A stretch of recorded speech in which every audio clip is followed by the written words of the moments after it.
Então, a gente vai apresentar sobre óleos e gorduras, uma revisão teórica de conceitos.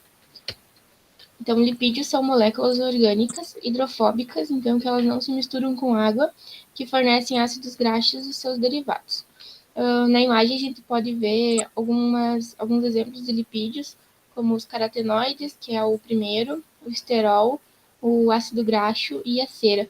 A gente pode ver que eles são formados principalmente de carbonos, hidrogênio e oxigênio, e eles têm algumas ramificações que formam as características deles.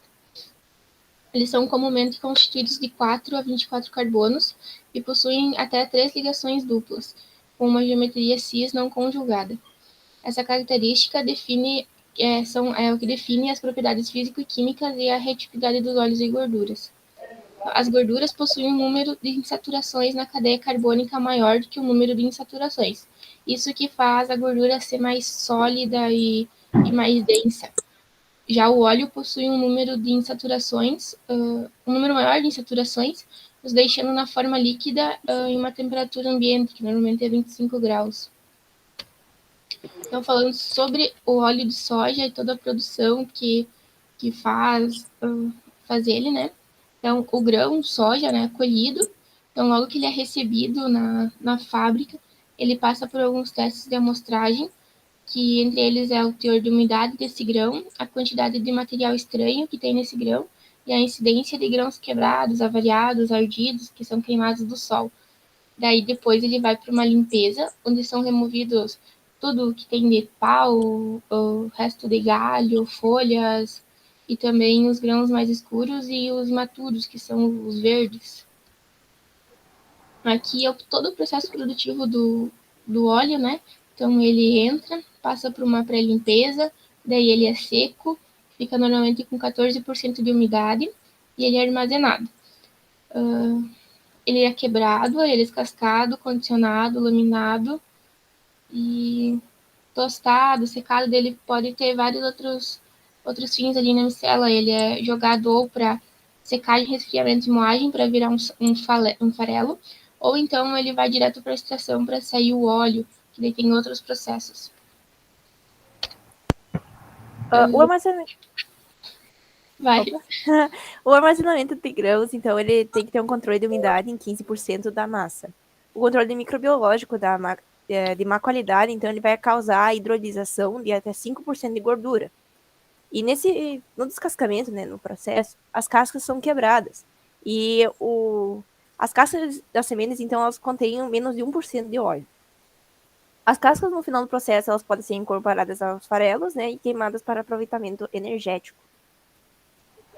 A trituração e a laminação, então, são feitos por meio de rolos de aço inoxidável, horizontais ou oblíquos. As sementes serão laminadas, então, devem ter umidade entre 10% e 11% e com uma temperatura de 70 a 75 graus Celsius. No cozimento são rompidas as paredes celulares, o que facilita, então, a saída do óleo.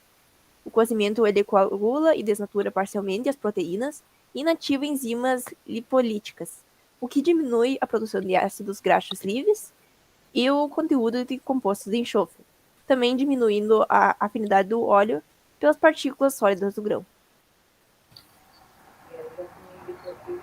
Os flocos, então, retirados do cozimento são colocados diretamente nos extratores e extraídos por solventes orgânicos. A soja em si tem 18% de óleo em peso, e essa solução, então, do óleo no solvente é chamada de micela. A degomagem, que é a primeira etapa do refino de óleo, tem como objetivo a remoção dos fosfolipídios ou gomas mucilaginosas. Os fosfolipídios são capazes de adequar-se como precursor de sabores e também a descoloração de óleo. Aqui nós temos, então, um outro fluxograma que vai mostrar o processo, como é que funciona. E, então, dá para perceber de uma outra forma como acontece a extração, então, do óleo por solvente. Então, aqui a gente tem um outro tipo de processo, que é chamado de processo de neutralização, que ele vai ter como objetivo realizar a remoção dos ácidos graxos livres do óleo. Já a clarificação, ela vai ter por finalidade retirar do óleo determinados pigmentos que acaba lhe concedendo a cor, que em consequência vai tornar ele mais claro. No tratamento atribuído para retirar os odores oriundos do óleo e gordura, chama-se então de desodorização.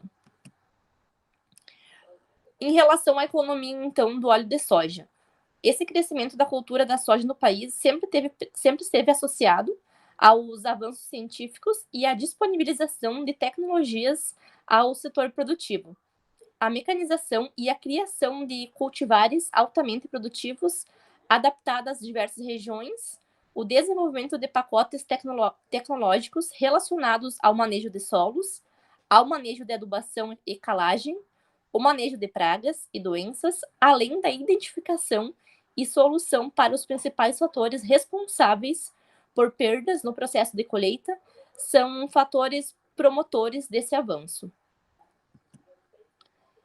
E o cenário otimista de um país que tem para onde e como crescer a sua produção, ele projeta um salto produtivo na cultura de mais de 40% até 2020, enquanto nos Estados Unidos, atualmente, o maior produtor mundial, o crescimento do mesmo período deve ser no máximo de 15%.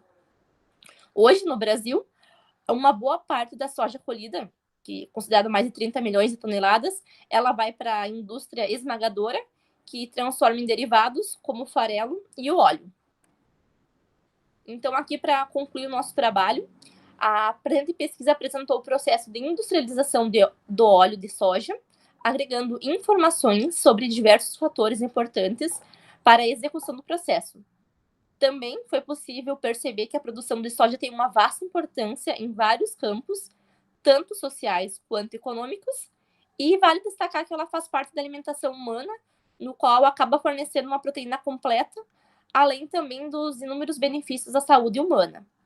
Há muito que se pesquisar sobre óleos e gorduras, mas a partir do exemplo citado, já foi possível, então, ter um maior conhecimento sobre o assunto e também saber que existe um futuro bem promissor dentro da agricultura brasileira.